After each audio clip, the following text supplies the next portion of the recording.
दोस्तों, मैं जगवान आनंद student study centre में एक बार फिर से स्वागत करते हैं। दोस्तों, आज जो वीडियो है इससे आने वाले जो क्लास 10 का एग्जाम है, 12th का एग्जाम है, इस वीडियो के माध्यम से, इस चैप्टर के माध्यम से 100% क्वेश्चन पूछे जाने की आशा है। दोस्तों, इस चैप्टर से 2 या 3 या 4 नंबर निश्चित तरीके से, निश्चित रूप से पूछे जाते हैं। तो आइए समझते हैं इस चैप्टर। कहते हैं दोस्तों पीएच। दोस्तों, पीएच का मतलब होता है पोटेंशियल ऑफ हाइड्रोजन। पीएच का मतलब क्या होता है? पी से होता है पोटेंशियल ऑफ हाइड्रोजन, मतलब हाइड्रोजनों का विभव, हाइड्रोजनों का विभव। दोस्तों, पीएच स्केल का खोज 1919 ईस्वी में डेनमार्क के एक वैज्ञानिक था। पीएच स्केल का खोज 1919 ईस्वी में डेनमार्क के वैज्ञानिक सोरेनसन ने किया था। किसने किया था दोस्तों? सोरेनसन ने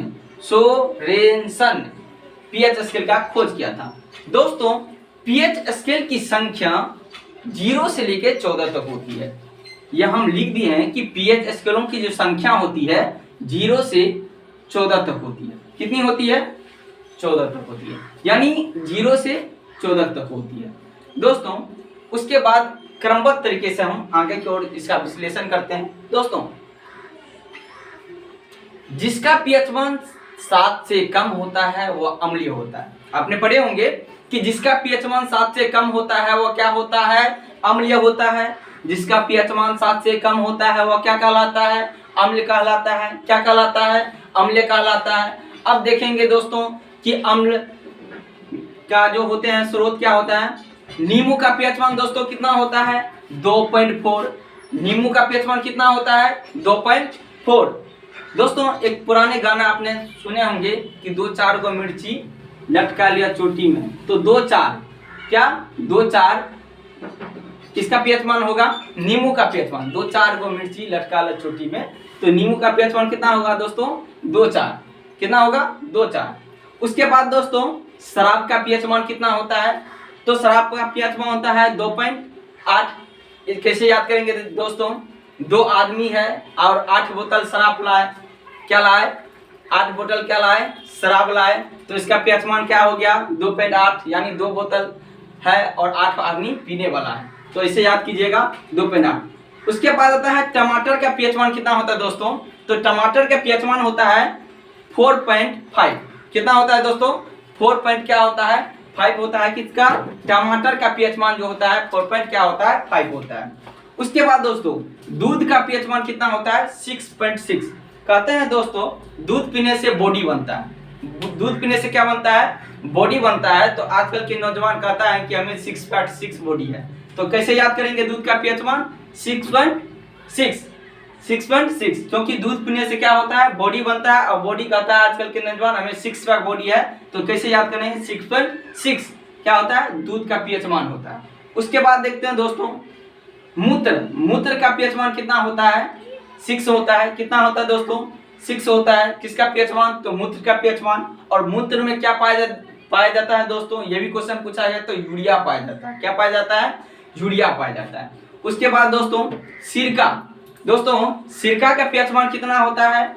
2.4 होता है। फिर वही बात जो हम कैसे याद करेंगे इसको? एक पुरानी गाना है, 2-4 को मिर्ची लटका ला चोटी में। तो 2-4 को मिर्ची क्या होगा? सिरका का क्या होगा? पीएच मान होगा। और नींबू का पीएच मान कितना होगा? 2-4। तो इसमें गाना के माध्यम से दोस्तों हम याद कर सकते हैं। और शराब का पीएच मान कितना होगा दोस्तों? 2.8। कैसे याद करेंगे? 2 बोतल लाए और 8 आदमी मिलके पीने वाला है। तो कितना हो गया? 2.8 हो गया शराब का पीएच मान। और टमाटर का पीएच मान कितना है?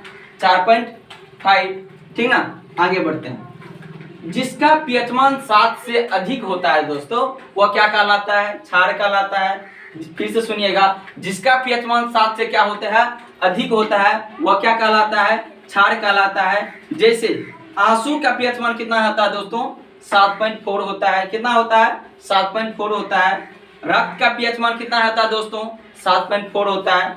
फिर से देखिए, सुनिएगा दोस्तों, आंसू का पीएच मान कितना होता है? 7.4 होता है। रक्त का पीएच मान कितना होता है दोस्तों? 7.4 होता है। और लार का पीएच मान कितना होता है दोस्तों? 7.4 होता है।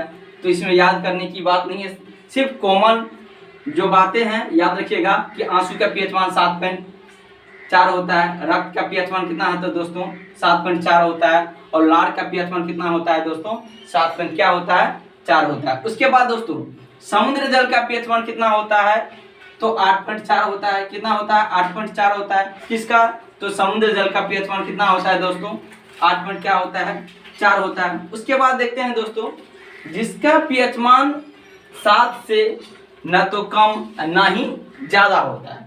जिसका पीएच मान दोस्तों ना ही 7 से कम और ना ही 7 से क्या होता है ज्यादा होता है, उसे हम क्या कहते हैं उदासीन कहते हैं। उसे क्या कहते हैं दोस्तों उदासीन अम्ल कहते हैं। ठीक ना, कौन सा अम्ल कहते हैं उदासीन अम्ल कहते हैं। जिसका पीएच मान न तो 7 से ज्यादा न ही 7 से क्या होता है दोस्तों कम होता है, उसे क्या कहते हैं उदासीन कहते हैं। जैसे जल का पीएच मान, जल का पीएच मान कितना होता है 7 होता है, तो ये क्या होगा उदासीन होगा। नमक का पीएच मान कितना होता है NaCl का, तो इसका पीएच मान क्या होता है दोस्तों 7 होता है। वर्षा का जल का पीएच मान क्या होता है दोस्तों 7 होता है। दोस्तों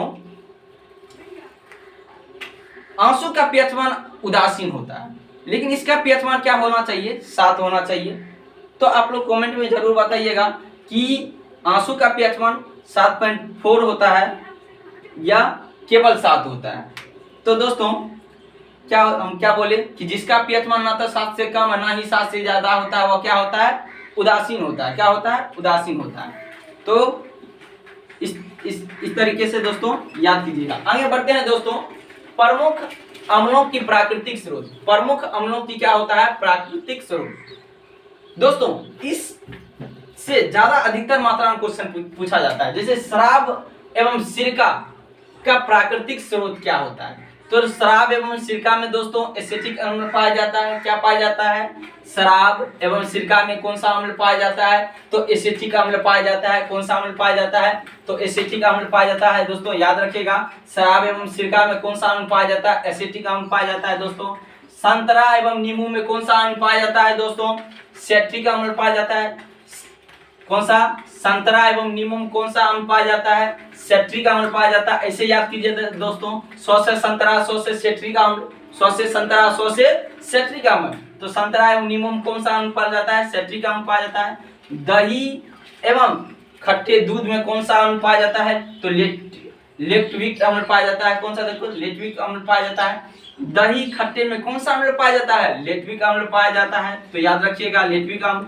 इमली और अंगूर में कौन सा अम्ल पाया जाता है दोस्तों तो इमली और अंगूर में दोस्तों टैट्रिक अम्ल पाया जाता है। कौन सा अम्ल पाया जाता है दोस्तों टैट्रिक अम्ल पाया जाता है। तो इमली और अंगूर में कौन सा अम्ल पाया जाता है टैट्रिक अम्ल पाया जाता है। कौन सा अम्ल पाया जाता है टैट्रिक अम्ल पाया जाता है। इमली और अंगूर में कौन सा दोस्तों अम्ल पाया जाता है टैट्रिक अम्ल पाया जाता है। टमाटर और पालक में कौन सा अम्ल पाया जाता है दोस्तों ऑक्जेलिक अम्ल पाया जाता है। कौन सा अम्ल पाया जाता है ऑक्जेलिक अम्ल। तो टमाटर और पालक में कौन सा अम्ल पाया जाता है दोस्तों ऑक्जेलिक अम्ल पाया जाता है। तो याद पाइएगा दोस्तों टमाटर और पालक में कौन सा अम्ल पाया जाता है ऑक्जेलिक अम्ल पाया जाता है दोस्तों। उसके बाद दोस्तों चींटी के डंक एवं नेटल के डंक में कौन सा अम्ल पाया जाता है। चींटी के डंक और नेटल के डंक में कौन सा अम्ल पाया जाता है दोस्तों मेथोइक अम्ल पाया जाता है। कौन सा अम्ल पाया जाता है मेथोनिक अम्ल पाया जाते हैं। उसके बाद दोस्तों अमाशय में का प्राकृतिक अम्ल क्या है। अमाशय में हाइड्रोक्लोरिक अम्ल पाया जाता है। कौन सा अम्ल पाया जाता है अमाशय में दोस्तों तो हाइड्रोक्लोरिक अम्ल पाया जाता है। उसके बाद दोस्तों अमाशय में कौन सा अम्ल पाया जाता है हाइड्रोक्लोरिक अम्ल पाया जाता है। इसको दोस्तों 1 या 2 बार वीडियो को रिपीट कीजिएगा देखिएगा, और 1 या 2 बार देखने के बाद खुद ब खुद क्लियर हो जाएगा कि सारा के सारा कंटेंट सारा तत्व जो है एग्जाम व्यू से काफी महत्वपूर्ण है दोस्तों। उसके बाद है दोस्तों बेकिंग पाउडर का रासायनिक सूत्र क्या है। दोस्तों बेकिंग पाउडर का रासायनिक सूत्र की अगर बात किया जाए तो बेकिंग पाउडर का रासायनिक सूत्र होता है NaHCO3। बेकिंग पाउडर का रासायनिक सूत्र क्या होता है NaHCO3। दोस्तों इसे हम सोडियम